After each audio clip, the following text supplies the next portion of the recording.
Hej och välkomna till ett nytt avsnitt av Västra Hamnen Möter. Idag har vi André Fehrn från Shape Robotics hos oss. And André, we met in 2020. We advised you on the IPO of Shape Robotics. You were the CFO back then, and now you are the CEO. Can you please elaborate a little bit how it all started? Of course, and first of all for having me here. It's a real honor, and I look forward to it. Well, basically, I would say it all started actually from the robot cluster in Odense, where you have companies like Universal Robots, Möter, that came out this robot cluster.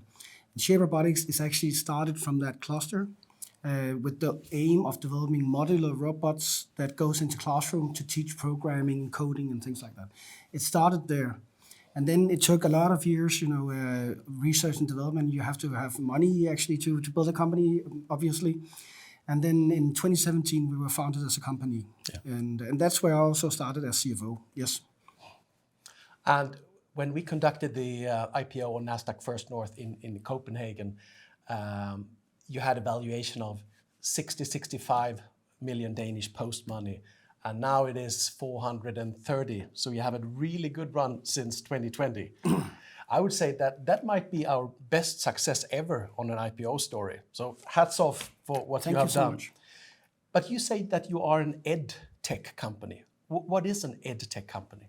Well, first of all, of course, today everyone has to have a tech mark on them. It's fintech, it's edtech, it's whatever tech. So, but basically, it's educational technology. Yeah. So it's about putting technology into education. So, of course, the words make sense in that way. So it's about STEAM. Yeah. If you follow Shape Robotics, you know what STEAM is, but that is an abbreviation. Can you tell us what is STEAM? Of course, I could say what the words means, but basically it's about how do you call it, science subjects in schools. Yeah. And you have to learn these science subjects. And our EdTech combined with STEAM is about putting technology into learning these science courses. So it could be, let's say, it's math or physics, that you have some subject in school where you're learning, let's say, Newton's law. As an example, there are many examples, just the one I could come up with now.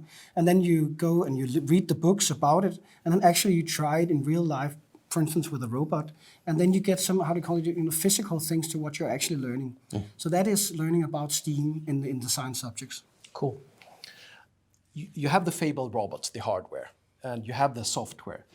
But what about geography? You're very tilted on Eastern Europe for the time being. How come is that?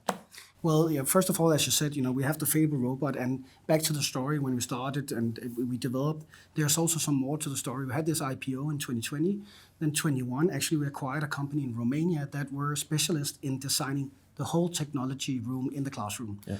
So that, in that sense, we actually started to broaden our portfolio and use, the robots. The technology room is actually a Trojan horse for putting our robot in there. So it's a part of the offering. Why we're aiming towards Eastern Europe is because we are basically following the money. So in Eastern Europe right now, there's a lot of public subsidies about digitalizing the countries faster. They need to get to the level of Sweden and Denmark, England, maybe not England, they're not in the EU anymore, but they have to get to our level extremely fast. So there's a lot of investments in educational technology in these countries. So that's why we're aiming to Eastern Europe. And you said you are following the money. That there is actually a big EU-backed fund called Recovery and Resiliation Fund. Tell us more about it. How much money are we looking at? Well, basically, this Recovery and Resilience Fund is a part of Digital Horizon EU 2027. And we're talking about the whole pool is 420-something billion euros. And of that, approximately 13.8, 14 billion euros, so that's approximately 100 billion Danish crowns, is allocated solely for digitalizing the schools. So that is, the real funds we're looking at the next 3 years. Yeah. And it's mostly centralized in Eastern Europe because that's the countries that have to digitalize fastest. Yeah. So that is your main priorities for the time being.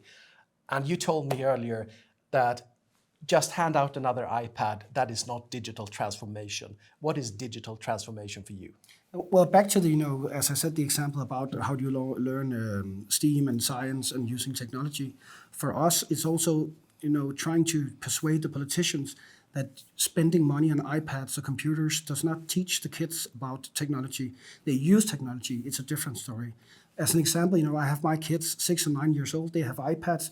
They have computers. They can use it, but they have no clue about technology in general. They don't know how to use it to actually solve real problems in the world as they educate and they go through their school. So for us, it's also about making sure that they can use these technology skills to actually solve problems and learn about how you can use technology in different ways. That's so cool. And when we started to know each other, you had a turnover, a revenue stream of 3, 4, 5 million Danish kroner. Now we will see in a couple of days, we will see your revenue for 2023, but you have already guided it is in the range of 170 million Danish. And you have also handed out a guidance that you are guiding almost 100% growth for the next year, 300 plus million Danish next year. Yeah. How can you say that? That is big figures. Yeah. Sometimes you have to punch yourself also. Of course, we know that in Shape Robotics that it's our doing, but sometimes if you look back, it's also moved extremely fast. So for us, when we have to express it for investors, let's say a year ago or 1.5 years ago, it was fantasy numbers. They didn't believe it, but now we've shown every time that we actually hit these numbers.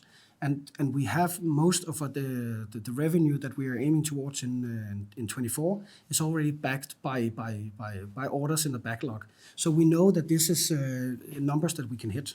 Sure. So that is so impressive, and you have to come back in a year's time, and we will see if you met those figures or not. I hope so. André, thanks for having. Thank you, Oscar. Thank you.